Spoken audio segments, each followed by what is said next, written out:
Welcome to another episode of Complete Developer Podcast, the podcast by coders for coders about all aspects of creating your best life as a developer. I'm Will, the accomplished developer and aspiring software architect. And I'm Beej, the journeyman developer sharing my journey in development. This episode was sponsored by the PVS Studio team. It promotes static code analysis methodology in general and its PVS Studio tools in particular. Static code analyzers allow you to find bugs in source code at the development stage. This helps to reduce the price of fixing them. PVS Studio performs code analysis and issues warnings on the fragments of code with a high probability of having bugs and potential vulnerabilities in them. The tool supports C, C++, C#, and Java, and it can work with Visual C++, GCC, Clang compilers, and some of those used for embedded systems. The analyzer works on Windows, Linux, and Mac OS. PVS Studio can both be used as a standalone tool and integrated with Visual Studio, IntelliJ IDEA, SonarQube, and so forth. In the show notes, you can find links to the PVS Studio website and the article Technologies Used in the PVS Studio Code Analyzer for Finding Bugs and Potential Vulnerabilities. As one Twitter user put it, this is at IFO Steve, the plural of regex is regrets, and I tend to agree with him. If you struggle with regular expressions, you're not alone. Regex is a huge pain point for a lot of developers and can be complex to understand. In this episode, we're going to discuss regular expressions in the hopes that they start to look a little less like line noise and more like the text-based sorcery they really are. But before we get started, Will, what have you been fighting this week? Well, dude, I got the badge for 100 days of Russian study on one of my phone apps. Dude, way to go. Yeah, 45 minutes to 2 hours a day for 100 days. That's awesome. Yeah, which, I mean, it's fine. Like, I can kind of read the news, and I'm getting there. My reading speed is definitely way up. Comprehension and speaking is also way up. So, yeah, I mean, I've just put the effort in every day, and I've kind of baked that into my routine. It's been interesting from that perspective because I didn't realize I'd been doing it that long. Because it's just the thing I do before I go to sleep every night. Yeah, that's pretty cool. Other than that, man, I've been loving the remote work life that I got going on here. I've also almost finished my second book. You know, the first draft will be done before Thanksgiving. Thanksgiving Day last year is when I initially self-published the previous book. And then I had to like rework it and add like 200 pages to it. So it'll be interesting just looking back over this past year and how crazy all that has really been. How about you? Oh, well, it's been a bit of a crazy day, man. My mom went to the emergency room this morning for chest pain.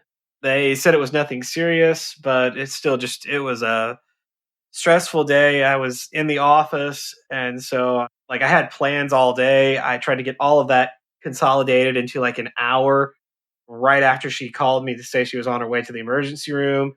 And right as I was finishing up my last, I was talking with my supervisor about some stuff, she called me to say, hey, it's not anything serious. They're just keeping me around to run some tests. You don't need to come over. So I spent the rest of the day just sort of sitting there going, all right, let me work on this, because I had all this stuff planned that I tried to rush through as fast as I could. Like, my supervisor skipped a meeting so that she could talk to me about the stuff we needed to discuss in person. Yeah. I have a lot of respect for her for doing that for me. But yeah, it was rough. In better news, I had my final session on my tattoo. It was finished, but it was sort of a touch up, come back and highlight a few areas, darken a few areas, that kind of thing, just to make it stand out more. I love it. Man, after it was over, I just went ahead and scheduled my next one. It'll be after my birthday next year. But a friend of mine from church who's an artist, she's the one whose art show I went to earlier this year, is designing it for me. I will say this, though. Don't get a piercing and a tattoo on opposite sides of your body within a week, especially if you're a side sleeper. Oh, yeah. I got my ear pierced, my other ear. Amanda and I got my ear and she got her nose pierced. That was cool until I had work on my tattoo a few days later, and I'm like, I can't sleep because I can't roll over. That and my favorite Tex-Mex place, downtown Nashville, is closing. Their landlord raised the rent like 500% or something on them. Welcome to downtown. Yeah. The place is called Fresco, and it's run by like these really nice people. I don't know how long they've been there, but it's been around for a long time. I gave them my contact info because they said they're going to open up somewhere else, probably not downtown Nashville because the prices are so high. I said, when you open up, just get in touch with me. I will come out there. I'm really sad to see it go. It's one of the few places you could get inexpensive food downtown, like good, inexpensive food. They also made their own salsa without onions. Oh, that's a big thing for you. Yeah. Yeah, like I could eat almost everything on the menu there. It was wonderful. I loved going there because I just it was great. So as soon as they open up a new shop, I'm going to be going there. Even if it's all the way out on the other side of Nashville, I'll drive all the way out there just to go, give them business and eat food that is really good. Actually, so I know I told you about my mom today. Before that all happened, we had made these plans. Amanda came up to Nashville after she got off work and ate lunch with me there. So we thought we were going to have to cancel when everything was going on with mom. But then when mom said it was cool, I told Amanda, I'm like, all right, well, when you get off work, come on up because mom's good. She's going to be there for a while, just, having tests run. But she came up, we went out, ate there.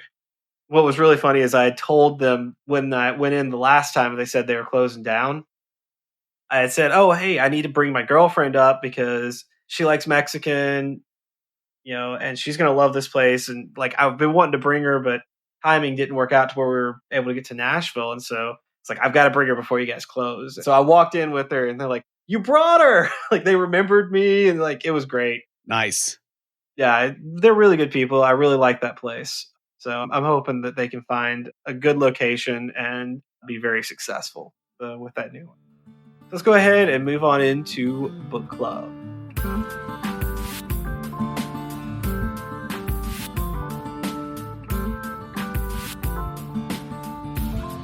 So we are in section 3 of Art Matters Because Your Imagination Can Change the World by Neil Gaiman. And the quote that he has at the beginning of the book is really awesome. The world always seems brighter when you've made something that wasn't there before. This third section is titled Making a Chair. In it, Gaiman tells a story about assembling an office chair, something that many of us have done at one point in time. Will and I have done together. Yeah, that was a lot of profanity, wasn't it? And alcohol. Yeah. Oh, college days. College? That was like a year ago. For you, I don't... No, it's been a couple of years since you and I put a chair together. Because the previous one I had, we put together. Oh, that's right, we did. I forgot about that. Yeah. But in the chapter, he compares assembling the chair to writing a book and talks about how writing should come with instructions and safety warnings. He implies that there are rules to writing, but they're fun and useful to break, such as using an office chair as a stepladder. It's very interesting. I'm enjoying going through this book. It's a sort of a fun thing for holiday season. So go ahead and check it out in our show notes. I'll have a link to it there. Who's talking to us this week? We got an email from Mike S. saying, good morning, writing to find out if there is a compiled list of all the book club books as I'm taking up learning coding and greatly enjoy your podcast on the road. Please assist. Thank you. So, Mike, thanks for a great suggestion. I had been thinking about that and wasn't sure anyone would be interested, so you just confirmed that.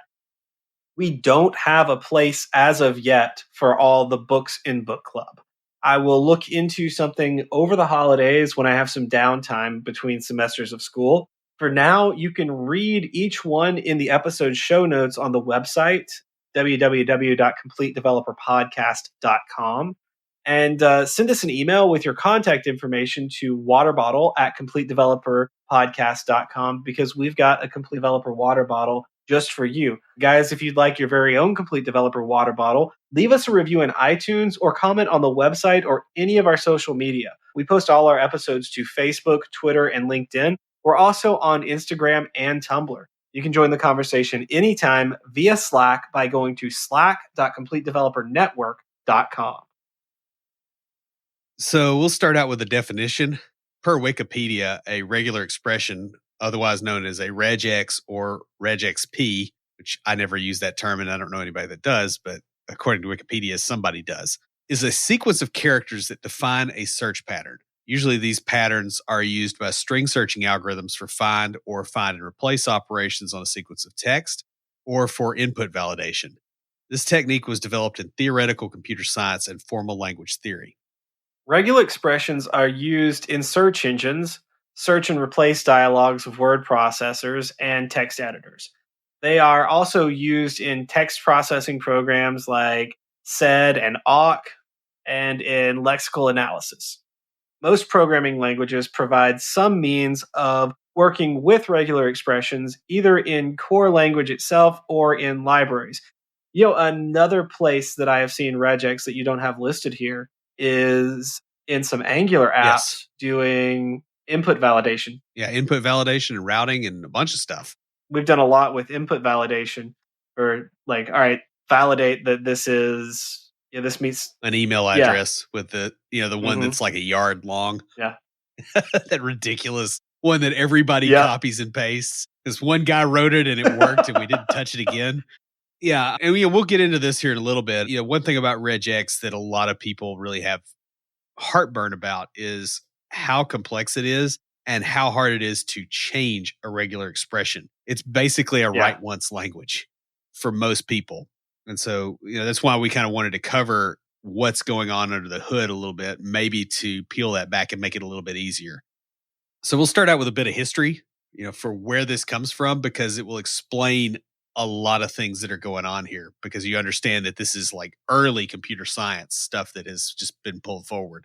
So it originated in 1951 when Stephen Cole Kleene, a mathematician, big surprise there, described regular languages, and we'll get into that in a minute, using his mathematical notation of regular events. So the reason everyone hates it is the math of language. Right. And, the thing about it is language, like formal language, not spoken language. Right. Which might be why I like it, because I like math. I'm a weirdo. Yeah. Well, you might as well be. You got the face for one. And you have a face for radio. Hey, we both have the faces for radio. Our main talent in the show is ugly and I'm out. So here we go, making buzzards puke, that kind of stuff. So speaking of making buzzards puke, let's talk about where this stuff actually comes from a little bit more. Regular expressions had their origins in theoretical computer science in the fields of automata theory and the description and classification of formal languages. Earlier implementations of pattern matching, such as those that were used in the language Snowball, didn't use regex, but they kind of had their own constructs. So this was a thing that was building, in the 50s and 60s. Yeah. It entered popular use in 1968 for two reasons: text matching in an editor and lexical analysis in a compiler. Ken Thompson built one of the first implementations and used it in the QED editor to match patterns in text files. Yeah, and his implementation used just-in-time compilation to IBM's 7094 code, and he would later add this implementation to the Unix text editor, ED. And this implementation would eventually lead to the implementation in grep, whose name derived from the command for regular expression searching in the ED editor. Huh. So, that's where that name comes from. Self-referential. Yeah. So Bell Labs was heavily involved in regex in the 70s. Like they were involved in just computers in the 70s. Like they did all the things. But Bell Labs were no. So VI, Lex, SED, awk, Exper, and Emacs have some of their origins during this period. So these are, ancient software packages that you're probably pretty familiar with if you use a lot of Unix or Linux based systems. Yeah. Like we use VI at school on the server. Yeah. And I've used Vim, quite a bit. Yeah. sometimes that's just the best way to edit stuff. I'll use Nano if I can, but if I have to use Vim, I can get in and I can actually get out. Yeah. Colon Q, enter. If you don't want to save anything. Yeah. Colon WQ if you want to write. Yeah. Like I said, I tend to do like the colon W and make sure that it's saved and then get out because I don't overly trust my abilities. But fair enough. I'm a 2-step saver. Yeah, that makes I've seen sense. stuff crash during close. Fair enough. Most of the stuff I do is for school anyway, so I'm talking like router config stuff where it's like you bricked it if you broke it. Like you don't do that. Yeah, that makes sense. The POSIX 2 standard in 1992 included these standardized forms. Now, in the 80s, more complicated regexes arose in everyone's favorite Perl. Yes. Henry Spencer wrote this implementation in 1986 and later wrote an implementation for TCL. Postgres uses this implementation, by the way, so it's still in active use besides Perl. Yeah, Perl has continued to iterate on this with the newest iteration, Raku. Yeah, that's the new name for the new version of Perl. I'm not sure. I missed the news on this, so like that one kind of caught me flat-footed, but they, I guess, have changed things enough that they are rebranding. Interesting. Cool. It's adding a lot of improvements, including the ability to define parsing expression grammars. Well, I kind of want to look into this. It sounds kind of cool. Yeah. So Perl is about to go crazy with all this stuff. And there's a lot of application with, natural language search and, data cleanup and those kind of things that they needed to do. So they're actually doing it. I'm a little bit jealous of you writing this outline now. Just a little meta for you guys. I originally had put this in our Kanban board to write. And I took it. Yeah. Well, what happened, I was writing an episode that came out right before this one last week. And I had this in there because I had the idea for it while I was in class learning about formal language theory. And Will saw it and was like, hey, man, do you mind if I write that? Because I hate regex and I think it'll help me. Yeah. And I'm like, yeah, I do that exact same thing with stuff. I'm like, hey, let me take this because I don't know anything about it or because it frustrates me and I want to learn about it. And so I was like, yes, please do. But now I'm a little jealous because of all the stuff you got on here. It's kind of cool, man.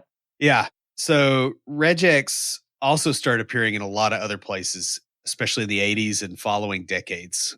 ISO SGML consolidated in the 80s, and it included a regex implementation. SGML was kind of a precursor to HTML and a lot of other structured markup languages. And it was still around in the 90s. Like I remember having a book on it and like trying to screw around with it in VB4. Wow. For some reason. I think because the book was on sale. Probably. Like, I didn't have another good reason for that. But, if you're at the end of the power line and you got a VB4 compiler, then you do what you do. The kernel of the structure specification language standards consists of regexes. And this is the DTD element group syntax. So you're going to start seeing this stuff in XML and those kind of things as well. Yeah. Regexes also appear in web servers such as Apache, Nginx, and IIS. Yeah, especially for routing. Yeah. In the late 2010s, several companies started to offer hardware implementations of PCRE compatible regex engines that are faster than CPU implementations. So we're talking about like chip-based. You can put the load on those because you're doing so much text processing that you needed a die factory. Wow. Yeah. Like if you're going to go down a crazy road, like you go the full way, Yeah, why not, man? Yeah, Yeah. That's like the Rocky Horror Picture Show principle of software design. Is like if you're going to do something nutty, do it to the extreme. Yeah, yeah, I follow. So now we're going to get into some definitions. And we got quite a few of these. We're probably going to go through them pretty quickly to get into the more interesting things. But this is what we'll have for reference throughout the rest of the episode. First off, a pattern is roughly equivalent to a regular expression and is used to specify a set of strings for a particular purpose. Right. So they have to match the pattern to be in that set, is essentially the way to think about it. A match is defined as a string that meets the specifications of a particular pattern. So if it's like all numeric characters, then 1, 2, 3, 4 matches. 1, 2, 3 A does not. Yeah. All characters in a pattern are either a literal or a meta character. And a meta character is a character that has special meaning to a computer program. They're designed to be easy to type on an ASCII keyboard. Right. And meta characters and literals together form pattern specifications that are used in regular expressions. Now, a wildcard character is a placeholder that's represented by a single character, like the star sign, that can be interpreted as a sequence of 0 or more literal characters.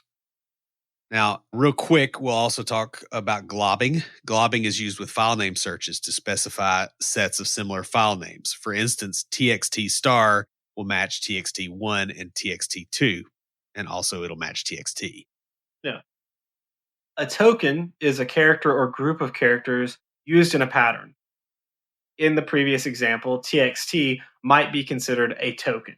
And so a token can be followed up by a quantifier. A quantifier specifies how many instances of that token are expected. So you can put txt inside parentheses and then put a token after to say it's got to have txt 5 times so that you don't have to type it over and over again. Right. A regular language is a formal language that can be expressed using a regular expression. A formal language consists of words whose letters are taken from an alphabet and are well formed according to specific set of rules. We'll get into that a little bit later, talking specifically about formal language theory and sort of that's what brought on this episode was me studying that in school. Like learning that made regex click for me. And I was like, let's do this episode. And then Will was like, I want to do this episode. And I'm like, please do because it'll be fun.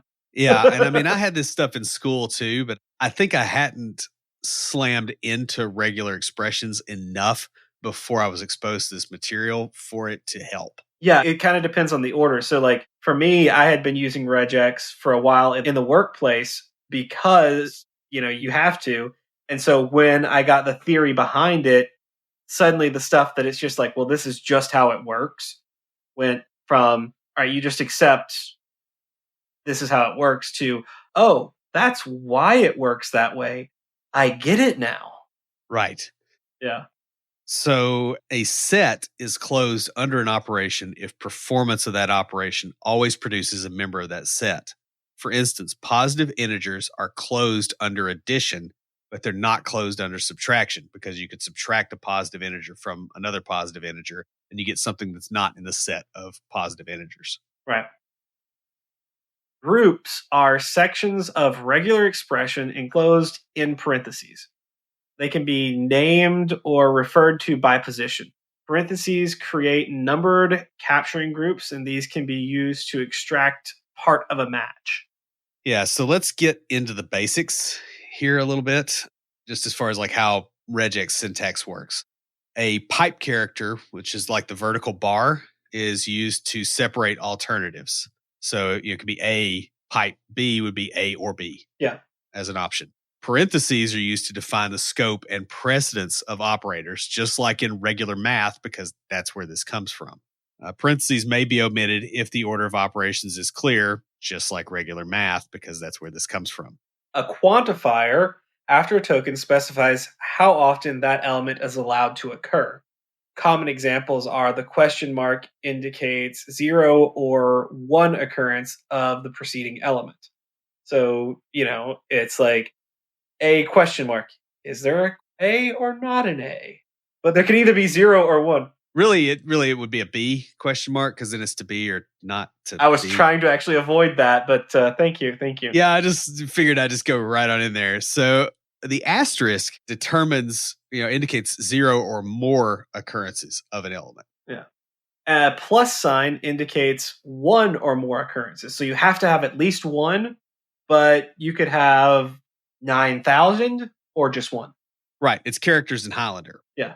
A wildcard shown as a period matches any character. For instance, the string A period asterisk B indicates a sequence that has an A with a B following at some point later. And note the wildcard in there. Yeah.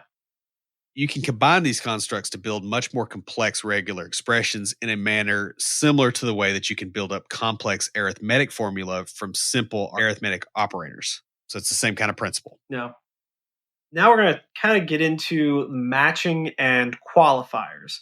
And we'll pull this from Rexeg. regexp. Yeah, they got a really cool T-Rex logo, and they've got a lot of good stuff on regular expressions. So we need to talk about how quantifiers tell you how matches occur.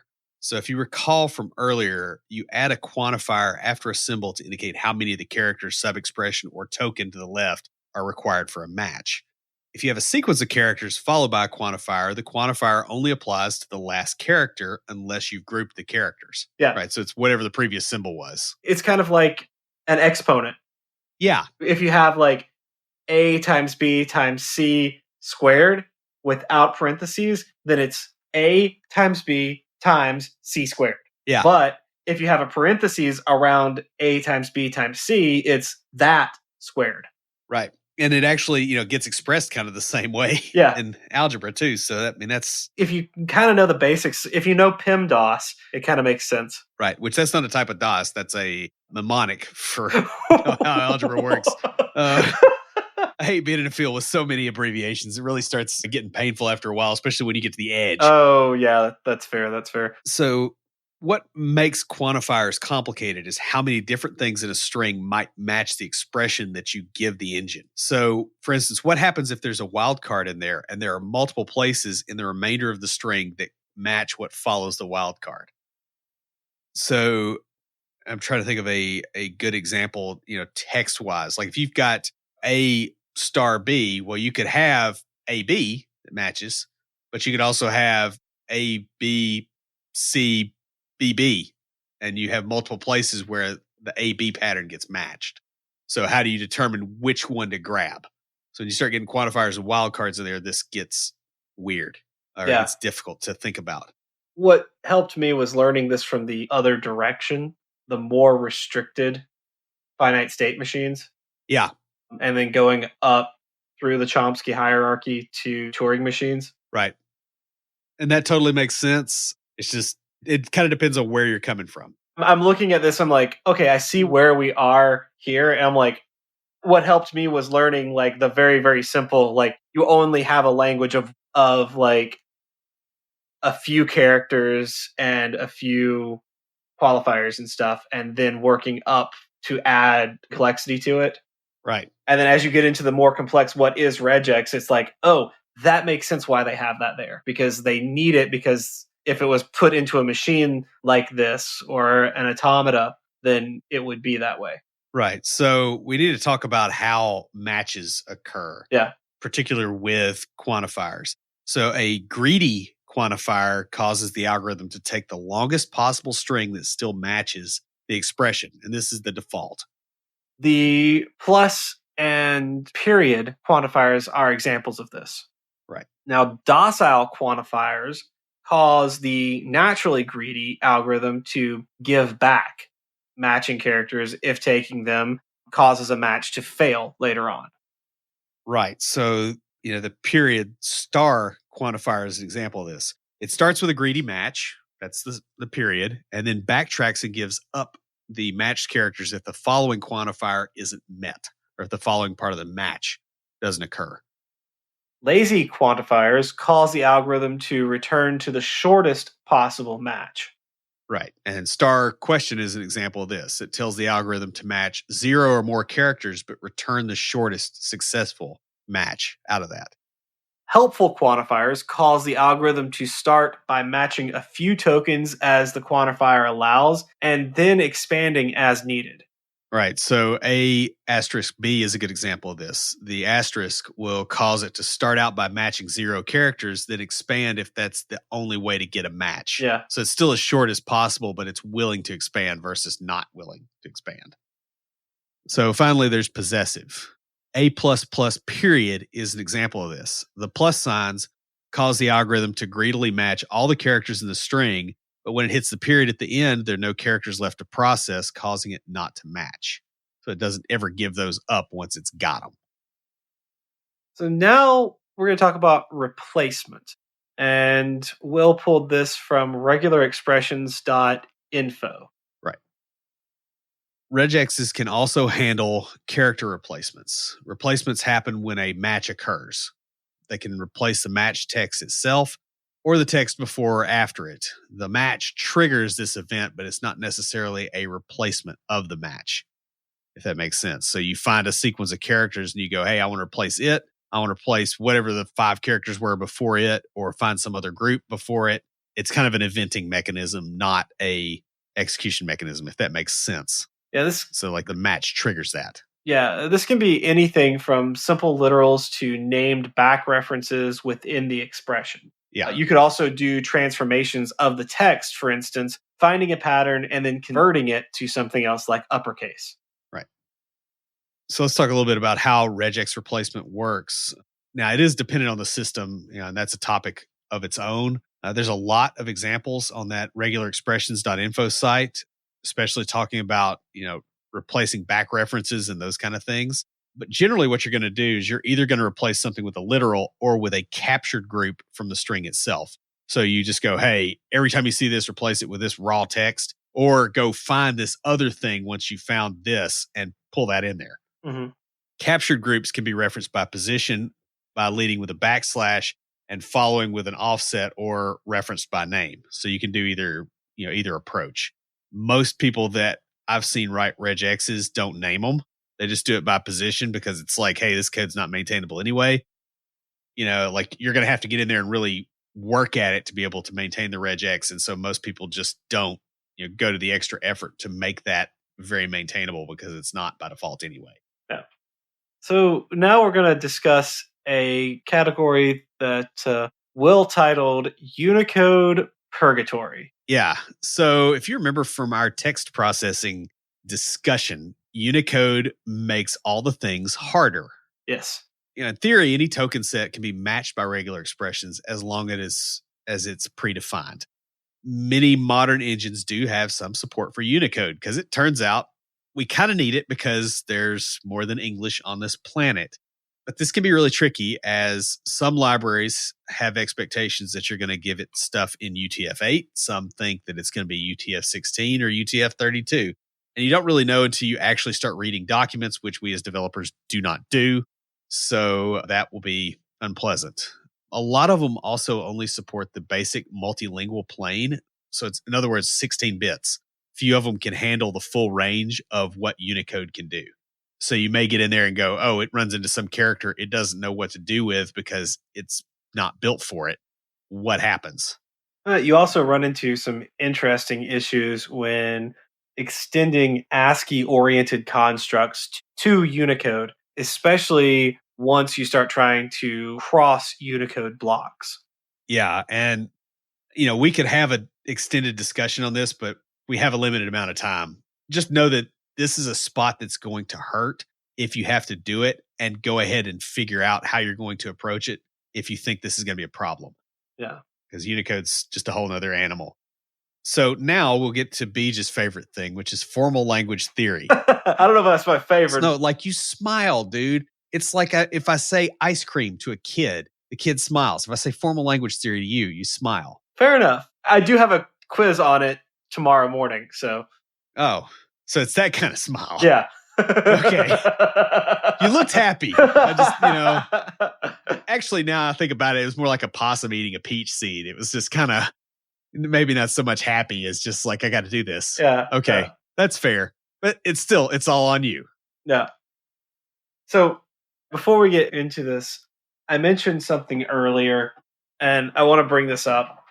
I talked about Chomsky's hierarchy, and Will's looking at me funny because I literally just pulled out my textbook. And this is Noam Chomsky, by the way, who did a whole lot of stuff on formal language theory and then kind of like got into political commentary and other stuff. Yeah. But his language theory stuff is pretty core to anybody's understanding of these topics. Yeah. So basically, it is, if you think of a Venn diagram, but instead of having separate areas, you have just concentric circles where the inner circles are smaller sets of the outer circle. Okay. So at the most central circle is regular expressions. Right. And these are recognized by finite state machines. At the furthest out are type 0. They're typed 0 through 3 because we zero index in computer science. But it's things that are recognized by Turing machines. So these are phrase structures. So this is anything that is in the phrasing of you have a left and a right where this equates to that. So alpha equates to beta, or alpha leads to beta. So, this word means that. This phrase in a language has this effect. Like this keyword does this thing. This symbol, this plus sign, adds these two together, that sort of thing. So anything with that phrase structure, it's the big circle. The next one is context sensitive. That is basically the amount of stuff on the left cannot be bigger than the right. And it just sort of gets more and more narrow until you get to regular expressions or machines that recognize them. And my quiz tomorrow is literally on recognizing what area of the Chomsky hierarchy a formal language is in. So a formal language, it has 4 components. It has the characters, the full list of characters and not variables, but basically they're like variables. They can mean characters, but they're not the terminal. It's got the terminal characters, which are this is what constitutes a word or phrase in this language. So that would almost be like expressions, maybe. Yeah. But So not expressions because it's math. Yeah, it'd be like the full language is the characters and the rules, and then the terminal is just the characters.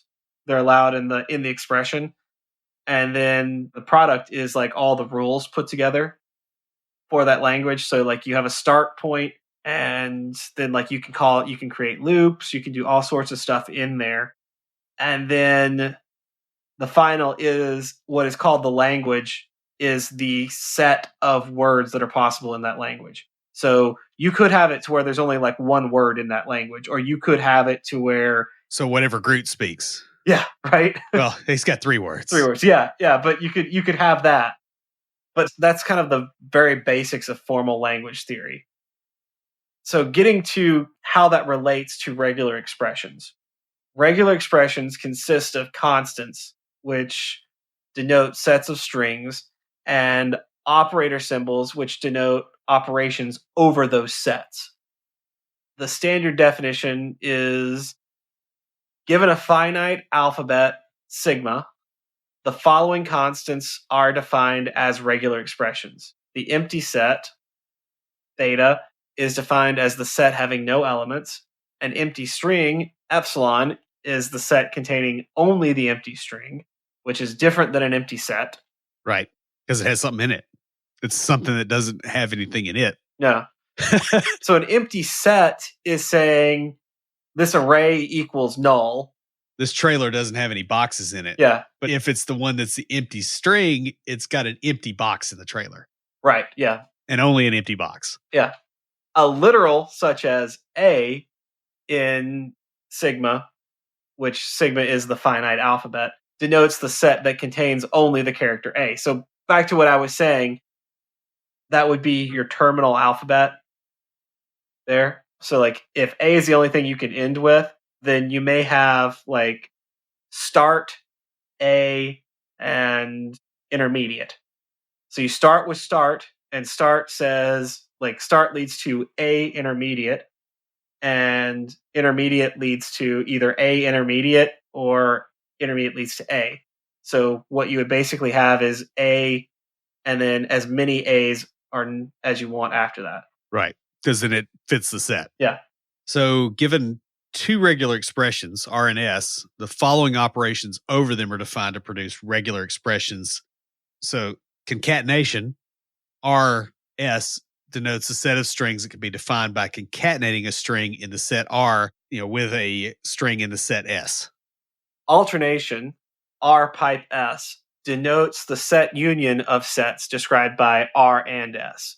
In other words, it combines the sets. So A pipe B star denotes A, B, B, B, B, B, B, B, B, B, B, B, B, B, B, B, B, B, B. But only one A. Yeah. It's either A or B. Some set of those. Yeah, some number of Bs. Because that was the one that got the quantifier on it.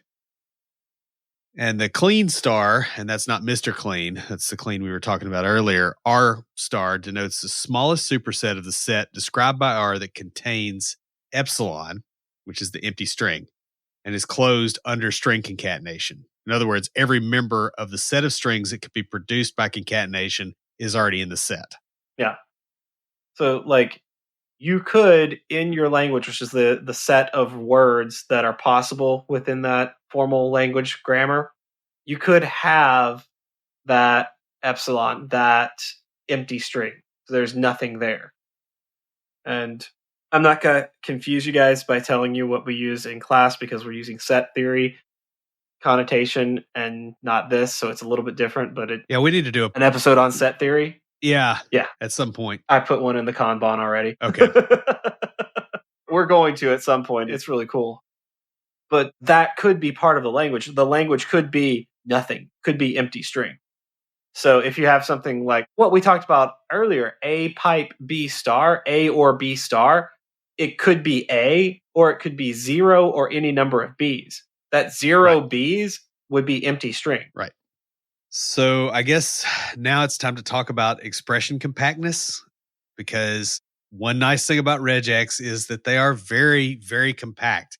Of course, the other awful thing about them is they sometimes are a little too compact. Except for that one regex for email addresses. Well, it's actually pretty compact considering all the rules. It's just... Yeah, that's true.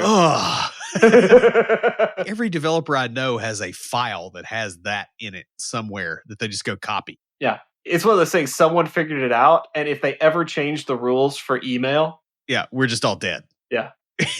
Like, it's going to be an email apocalypse. That's it. What would have to happen is they would have to expand on the rules. Yeah. Because all the old emails wouldn't work then, so they'd have to expand on them and not restrict them. And they'd have to, like, protect their canned goods from zombies and all this stuff in the interim. It's not going to happen, basically, is what we're saying.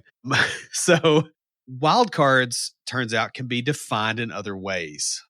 For instance, in the set sigma, A plus can also be defined as A star, and A question can be defined as A or epsilon. That makes sense. So, to put that in human language, in the finite language that we have where A is the only character that we can make up words with, A plus is one or more A's. A star is 0 or more A's. So if you go A star, you're saying A and then 0 or more A's. The complement operator, referring to the set of items not in a given set, can also make a lot of expressions more compact, but it's not strictly necessary. Mm-hmm. Because you're just saying, hey, all the stuff that isn't in here, do something with it with what is in here. Yeah. So let's briefly discuss equivalence. Because of the facts noted above, there is more than one way to create a regular expression that denotes equivalent sets of possible strings, like we just said that. It is possible to write an algorithm that can take two regular expressions and determine whether they are equal by reducing them to minimal, deterministic, finite state machines and checking for isomorphism or equivalence. Right. It's possible by somebody, not by me. I mean, this is kind of like an expression tree type thing. Like you look at it and you go, hey, here's how this is structured. If I have all the set of things that will go into this one, and I have, that same set, if it goes in this other one, is it going to come out the same for all of them? They're equivalent-ish. They're isomorphic. Yeah. They're not the same structure, but they're the same result. Yeah. Is the best way to put that. So now that we have completely just cooked your brains, fried our brains. Yes. I was saying ours because, we've been. Yeah, but I mean, ours were not so great when we started. So, I mean, that's not a fair comparison. That's true. We're going to discuss some of the uses of regular expressions. We kind of highlighted this a little bit at the beginning. Yeah, the most obvious is text processing because you kind of need them for that. Yep. Find and replace, templating systems, scraping, the syntax highlighting in your IDE of choice. Yeah, unless you're using Vim, in which case you're just using regex as raw because you can't get through life without them. Yeah, you also use them a lot in data validation and cleanup. So, bulk data processing systems often use a ton of regex. I worked with a guy at one of my previous jobs who did regex day in, day out, Perl stuff. And I was sitting there working on something, and I had a regex that was like 15 characters long, right? That I copied from somewhere, obviously, because I don't write these if I can get away with it. And the guy came in for something else, looked over at my screen briefly and goes, "That doesn't handle a zero length string, by the way." And then just walks out of the room because he's lived in that world so much that it just like he looks at it and goes, "Hey, there's a problem." So, like, if you're doing any kind of bulk data processing, you will see, like, you'll get very, very good at regex because you'll have to. Yeah, makes sense. Compilers, lexers, and data parsing for computing. These are used to find symbols and incorrect syntax, removing dead space, white space, and noise before processing. Right, like comments, just, remove them from the string, clear up the white space, rework things so that it can be parsed in the next step if you have a multi-pass compiler. And you're doing all the lexing and all that kind of stuff. Obviously, you're going to use these in search as well.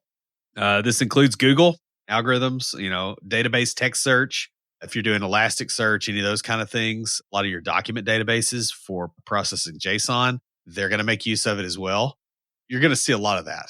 You're going to see it a lot on the web. So pattern matching for web routes, in Apache, if you go and mess around in the config file, there you are. Your routes, for instance, in Angular with Angular router, or in .NET Core, when you're processing incoming web requests, figuring out what endpoint that those go to, that's going to be based on regex. As I mentioned earlier, validation of incoming data, make sure it meets certain rules, and also cleanup of potential code injection vulnerabilities. Right. So you might write a regex that says, "Hey, I don't want semicolons and single quotes coming in from something that's eventually going to SQL because bad things happen from there." Of course, that's not sufficient to actually stop all of it, but it'll stop some.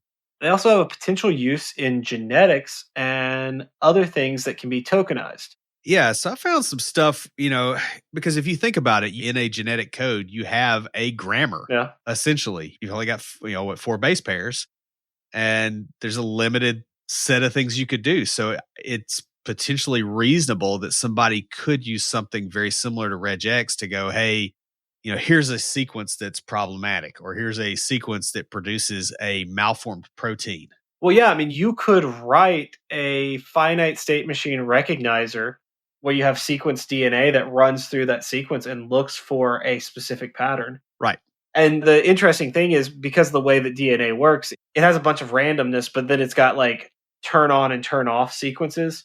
Right. So if you could have a machine that looks for a turn on sequence and then looks for the bad sequence within that. And then does a regex replace. Yeah. Well, yeah, you could. That would be. Because you think about the mechanism, it's like, hey, I found a match. When I do a string replacement, the regex doesn't necessarily actually mess with the memory. It's usually an underlying framework. It's like, this sequence here needs to be changed. Yeah. Go do that. So there's a lot of other applications. If you could tokenize financial behavior into a regular language, it might be possible to detect some patterns of fraud as well. Huh. Now, that's an if. That's a pretty big if, because somebody's going to have to be an uber nerd to do that. But there are people like that. So finally, a few notes for developers when you're using regex. First off, be careful about the lifetime of your regex. Right. So like if your runtime dynamically generates code or builds up a abstract syntax tree for use in processing a regular expression, make sure you understand how long those things hang around. So for instance, if you do a regex compile in the older versions of .NET, my understanding is that they hung around as long as the app domain was around, which could be very interesting if you don't ever reboot a server and that thing just keeps them. Yeah. And users are entering them. You also need to be really aware of what situations can cause a regex to be regenerated, because that might hurt performance. So like if you change it, does that cause a regen on the spot? There's a lot of those kind of things. Or if you have capture groups, for instance, that are variable, you may need to express the thing in a different way so that you're not leaking memory. You may want to cache regular expressions that are frequently used by your application, especially if code generation is a time-consuming process. Right, which it is. Yeah. Okay. It just may not be noticeable because the rest of your stuff is slow. But like if you need it to be performant, you're going to have to kind of get a handle on that. Also, you got to be really careful about escape sequences. Generally, you're going to be encoding regular expressions as string literals.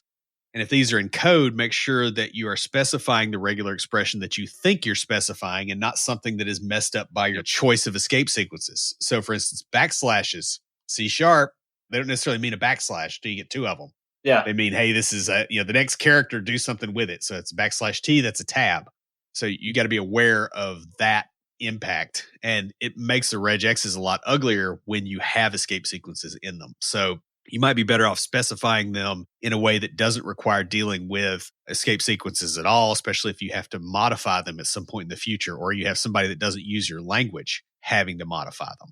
Finally, readability is tricky at best. Comment heavily. Don't assume that programmers are any good at dealing with regex because most of us aren't. That world just doesn't exist anymore. They're not taught very much, or do you know if they're even taught at all in boot camps? No, I doubt that strongly. They probably go, here's the cargo cult explanation of what this does. Yeah. Just type that in and leave it alone. Yeah. Which is not saying anything bad about developers who went to boot camps. It's just they're not taught because they're not used. And most of the uses for regex, like that email regex, someone has created something that you can reuse. Yeah, there's a guy in a basement somewhere that did it. I mean, it's like the same principle, like you don't make your own iron. Yeah. If you have a hammer factory, you don't make your own iron. So most people don't write their own regexes either, and it's completely fine. Also, be careful about using long string literals or, even worse, concatenation to create regexes in your source code. Yeah, I've seen that where people will concatenate several smaller ones together because they don't want it, wrapping. Yeah. And that's great until somebody has to modify it. Yeah. And, some of those strings are straight up literals and some of them have escape sequences in them or because people have been touching different parts. You just have to be really, really careful about that kind of stuff. So regular expressions are a deep subject. Not only is the concept complicated, but the output looks a lot like a cat sat on your keyboard. And you get some opinions about how you should study and express the understanding of them. Like you've seen it between myself and Will about our differences in opinion on just understanding them. A lot of theory underpins the concept of regular expressions, and a lot of things need to be taken into account when using them in a professional environment. However, all that said, they are a powerful tool once you understand what's going on under the hood. That pretty much wraps us up. Before we close everything out, Will, what do you have for us this week for Tricks of the Trade? Well, I just want to, kind of reiterate something. Sometimes you're going to run into constructs in code in a professional environment where you don't completely know what's going on and you've just got to borrow an implementation. You'll do this with regex. You'll do this with a lot of really complicated stuff or stuff that's very specialized. And that's completely okay. It's great if you want to learn more, that's fine. But a lot of times in a professional environment, you don't have the time. And you need to be aware that you're not supposed to know everything. Get a hold of a specialist on stuff like this, because if it is complex enough, more than likely by the time that you can do it efficiently, you've lost so much time that it's not going to be efficient anyway. This is hard to deal with for a lot of developers because we have a culture that says, I've got to know all the stuff that I'm supposed to know. And Beej and I both are terrible at regex. We can make it work, but it's about like our skills with CSS. It's like we can make it work, but that is not our day job. And it's probably better to get somebody else. You're going to run into a few things like this in computing, and it's completely okay to find something that you do know that works and then use it. So don't be afraid to do that. That's all I got. Stand by for Titanfall. If you have a question or comment, please email us at neckbeards@CompleteDeveloperPodcast.com. Our theme music is an excerpt from Stand By for Titanfall by Pure Bells, available on SoundCloud and licensed through Creative Commons. The intro music for IoTs is Hillbilly Hip Hop by Jason Belcher. For references, show notes, and to sign up for weekly emails with extra tips and insights, be sure to check out the website at CompleteDeveloperPodcast.com. You can also follow us on Twitter at CompleteDevPod and like our page on Facebook to keep up with news about the show. Catch us each week as we broadcast live, talking about what's going on in the tech world and answering listener questions. Learn more about all of our shows and groups by going to CompleteDeveloperNetwork.com, where you'll find links to Junior Developer Toolbox, Developer Launchpad, and our other communities. Thanks for listening. See you next time.